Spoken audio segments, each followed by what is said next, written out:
Welcome. This is Pivot Point, Strategy for Change. I'm Nik Michael, and today we're going to talk about something that might seem small, but can completely transform how you experience your emotions. We're diving into the difference between feeling nervous and feeling anxious. And here's why this matters for your pivot point.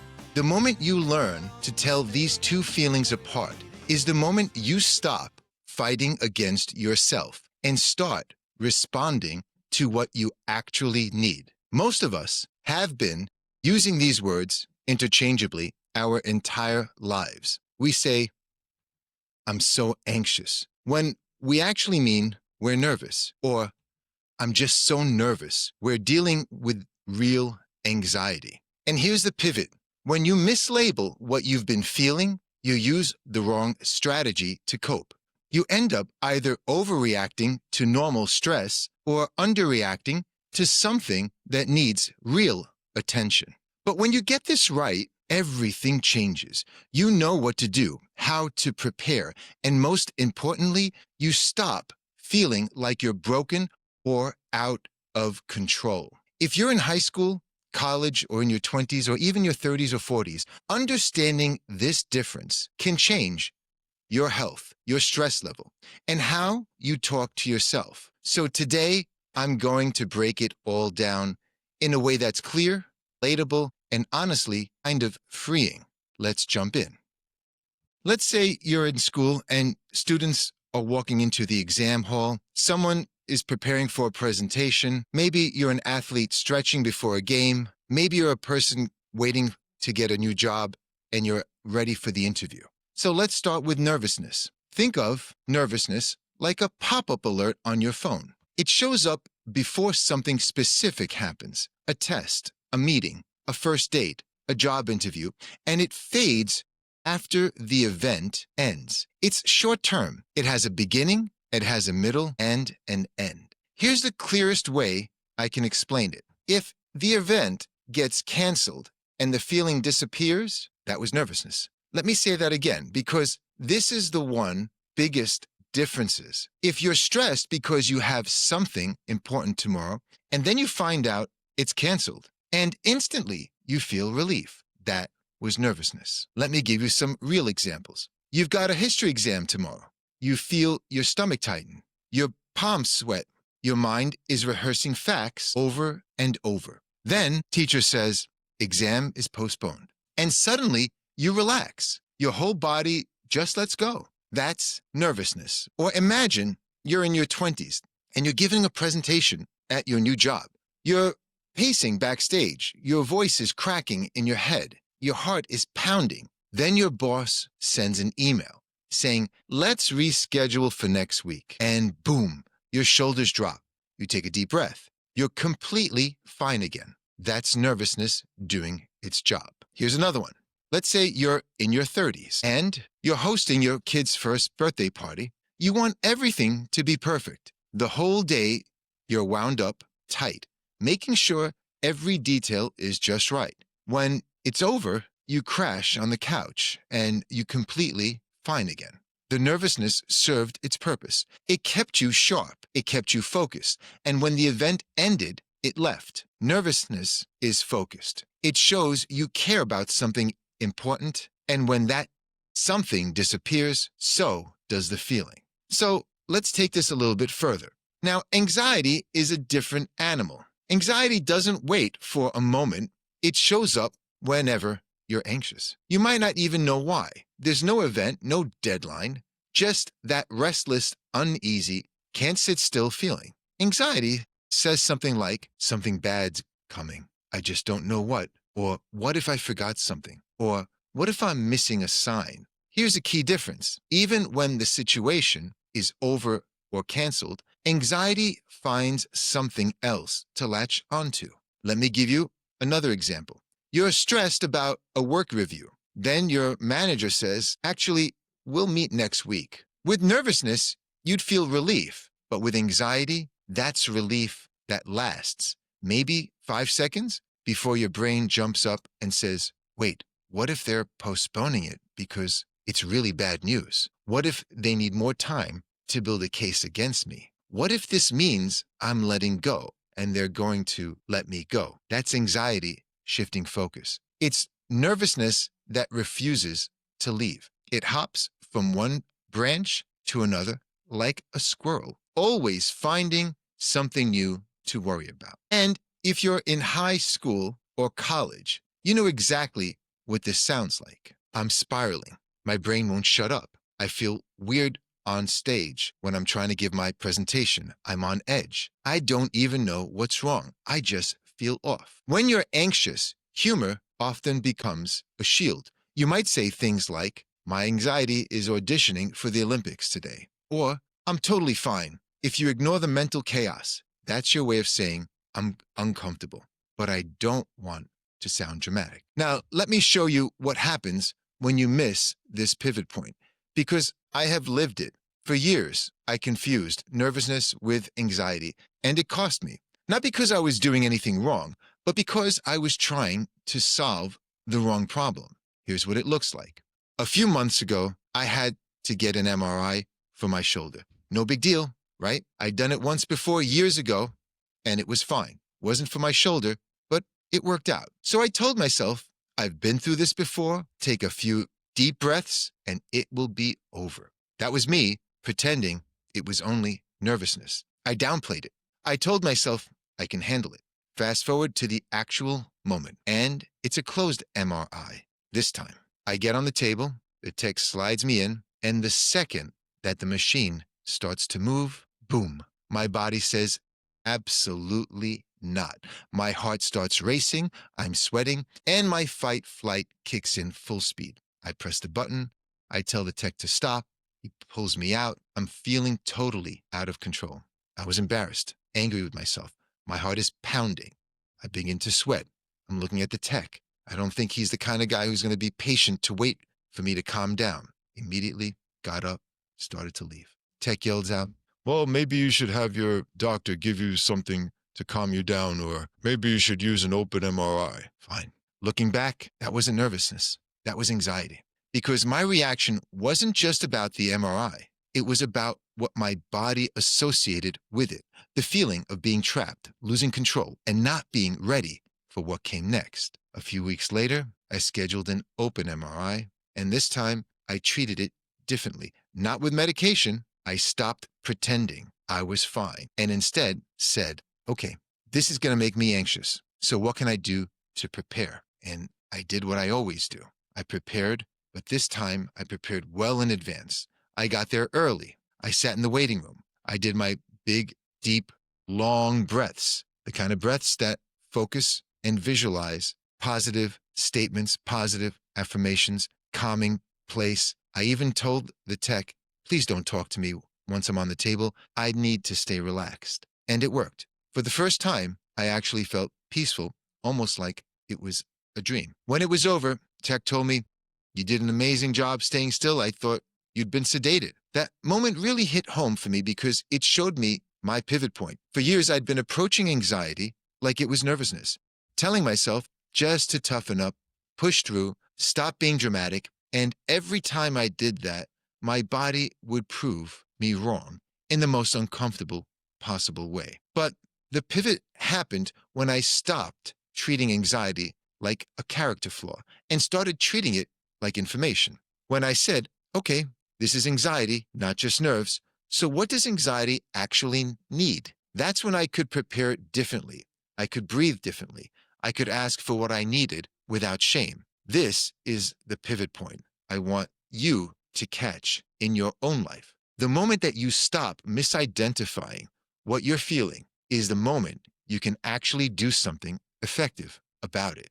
You're not weak for feeling anxious. You're not overreacting. You just need a different strategy than what nervousness requires. And that's the difference. That's everything. So now that we've been able to identify the difference between nervousness and anxiety, let's talk about what happens in our minds when emotions get intense. When fear or stress peak, our brain tries to protect us, but sometimes it does it in really messy ways. These mental tricks are called cognitive distortions, and everyone does them, especially when anxiety takes over.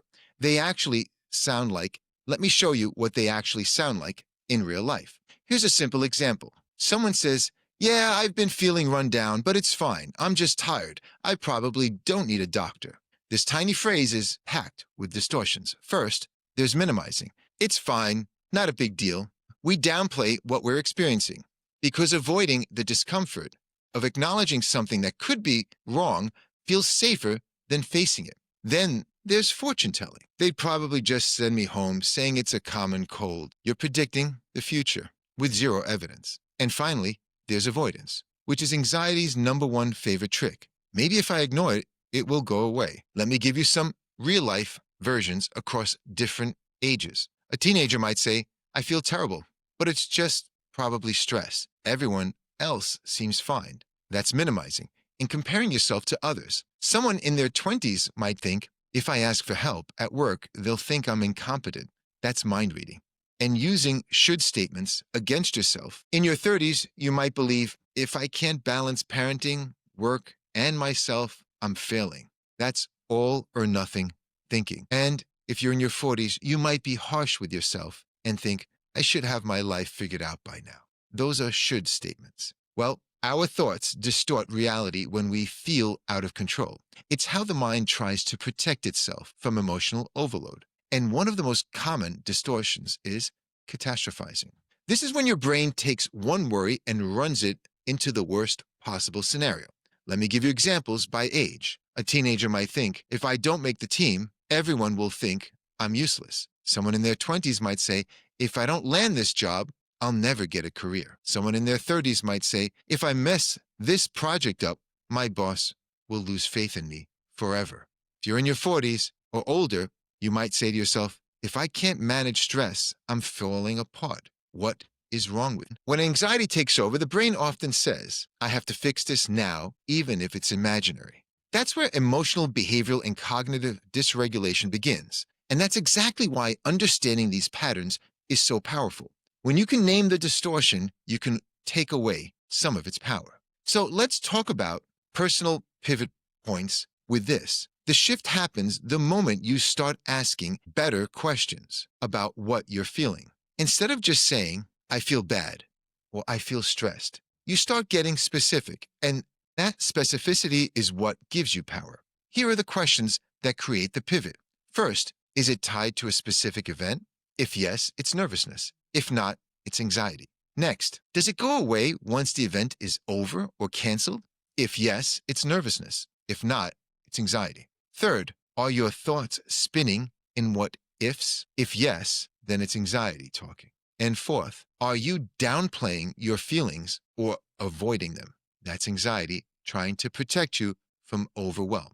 Here's your pivot point. The moment you name the feeling correctly, you gain access to the right tools. When you call nervousness anxiety, you catastrophize normal stress and make it bigger than you actually need to. When you call anxiety just nerves, you minimize something real and set yourself up to be blindsided by your own body. But when you get it right, you stop wasting energy on the wrong solution. You stop feeling confused about why nothing seems to help. You meet yourself where you actually are.